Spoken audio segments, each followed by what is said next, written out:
السلام علیکم دوستانو، تاسو د دې پر چرو جوړ اوسئ. مون خو راغلو سچي کوټه، دلته ډېره زبردسته او ښکلې منطقه ده. څمنګه هم لمبلې دی کې ډېرې ښکلې سرچینې دلته لري. درې دانې چینې دي، د اول سر کې ده په ټاپ کې، او دې چې بیا بل هم شته لاندې چې هغې نه یې لاندې بیا بل ابشار هم د هغه ډېر غټ ابشار ده. منګه دې کې ولمبلې خو لاندې لاړ نه، څنګه چې لاندې څوک نه تله نو هغې د خطره. دلته مختلف خلک راځي چکر دپاره او ډېره ښه ورځ ده رخصتۍ. تاسو ګورئ چې ډېرې ښې اوبه دي، ډېر زبردست ده، د صحت دپاره بهترینه اوبه دي.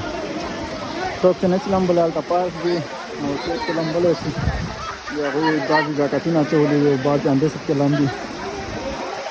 ډېر ښکلی ابشار ده او ډېر ټیټ هم ده.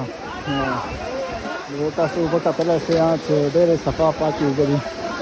او داسې چې در ورشو لاندې خواته، لاندې خو بیا تاسو وګورئ چې بل ابشار ده.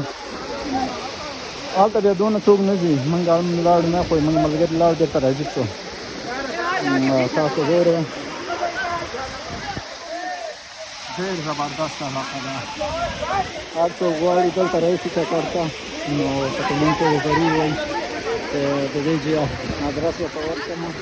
هر وخت تاسو کولی شئ چې راشئ او دلته ولمبئ. په ګرمۍ کې خو بهترینه ځای ده.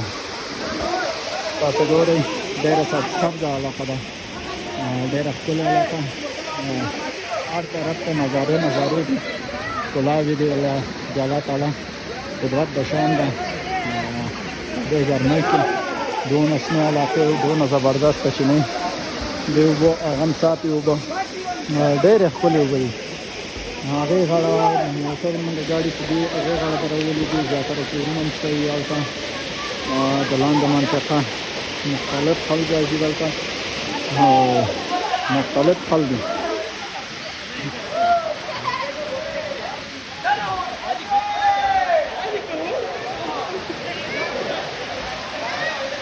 هر کله کولی شي چې تاسو راشئ دلته او دلته ولامبئ.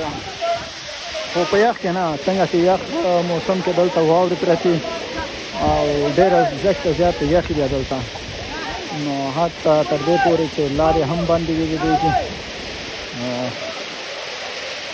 نو که غواړئ تاسو چې راشئ دلته، نو ما ته په کمنټ کې ووایئ، زه به تاسو ته ادرس په کمنټ کې در ولېږم. هر وخت کولی شئ چې دلته راشئ. لوکیشن به زه تاسو ته خپل کمنټ کې شیر کړم دوستانو.